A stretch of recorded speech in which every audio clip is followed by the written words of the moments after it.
Hi, I'm David Ford, the corporate chef for Heartland Reps here in Kansas City, and welcome to our second episode of Heartland Hangover.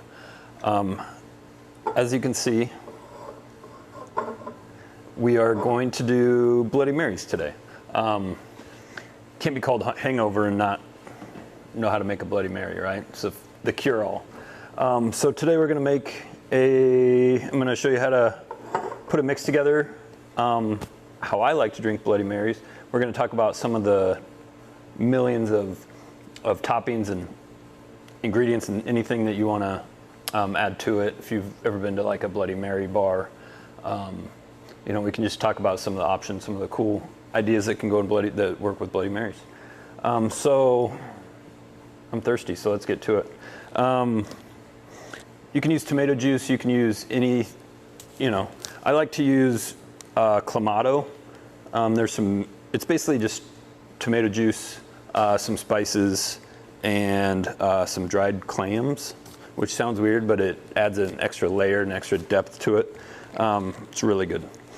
So we'll add this guy in here. For Bloody Mary mix, this is a pretty standard setup. Worcestershire sauce. That's a 32-ounce bottle of Clamato, so we're going to do about 2 tablespoons.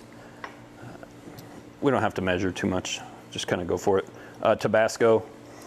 All this stuff, what's great about Bloody Marys is you can make it to taste. So if you like it spicier, add more horseradish, add more Tabasco, things like that. This is a creamy horseradish. There they are. For this amount, we'll do about 2 tablespoons. When I say creamy horseradish, it's not like a mayonnaise mix that you'd put on like a roast beef sandwich. It's just a very well pureed horseradish, very well ground. So we'll start getting that all mixed together. Here you go. Celery salt.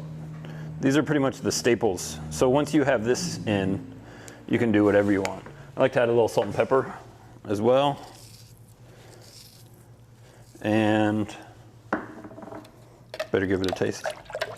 Give it a good stir, get that horseradish broken up. You don't want pockets of horseradish. Give you a total different wake-up call.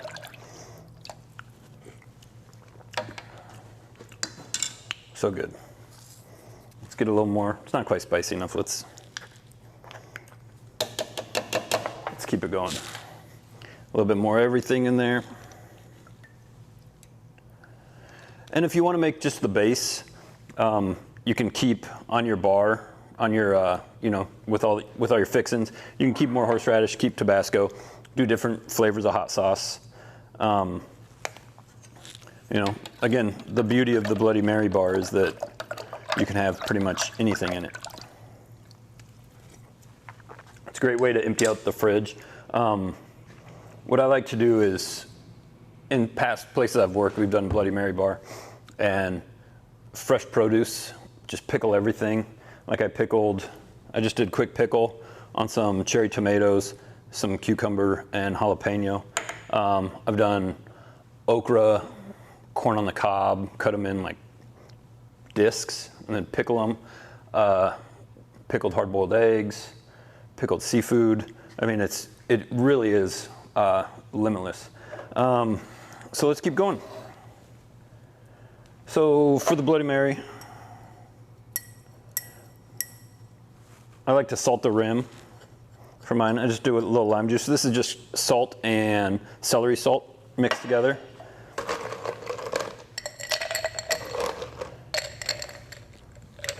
Add some ice. Let's get some of this out of the way. And vodka. Today I'm using Tito's. It's just the one I like. You can use whatever you want. You can go cheap, you can go expensive, whatever you have. Also, a fun twist on this that I really enjoy also is a Bloody Maria bar. Same setup, do everything the exact same. Just offer a tequila or mezcal. Super good. So we're gonna do 1 ounce. 1 ounce of vodka,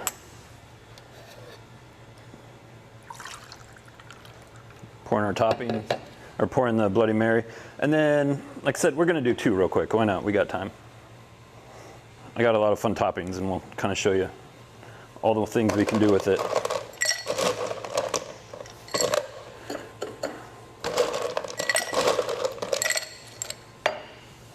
Again, be very careful measuring your vodka. You don't want to have too much vodka in there.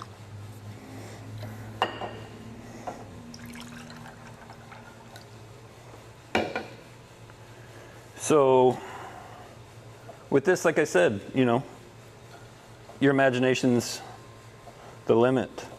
Kind of however you want to get set up. Again, it's a great way to use product. Make sure you have a sidecar with your Bloody Mary. So right here I have just a few different things that, you know, I kind of looked around the kitchen, saw what we had. Some leftover bacon. I mean, it is breakfast time, right? So we got to have bacon. Some olives. Some leftover poached shrimp. Just marinated it in some olive oil and lemon pepper seasoning. Seafood goes great with this. It's basically like cocktail sauce anyway, right? Ketchup, horseradish, Worcestershire, lemon juice. So seafood, if you want to do a seafood Bloody Mary bar, it's super awesome. Get some stone crab claw, easy for me to say, stone crab claws, shrimp cocktail, lobster tail, those nice Spanish tins of, you know, smoked oysters, pickled oysters, clams, any of that, so good in here. So we'll just kind of keep going. Just some cheese and some hard chorizo that we have left over. Can literally do everything. You have to have celery, the classic, right? So you can. This is fried ravioli and mac and cheese balls that we had in the fryer or in the freezer. So I threw them in the fryer. Figure, dip it in tomato sauce, right? Oh.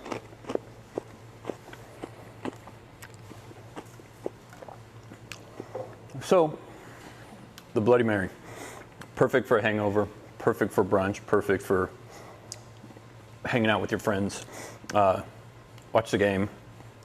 And again, your imagination is the limit, you know, for what you want to have. Use up product, go nuts, go to a specialty market and find a bunch of cool different pickled items, or pickle them yourself. Like I said, I made these real quick this morning.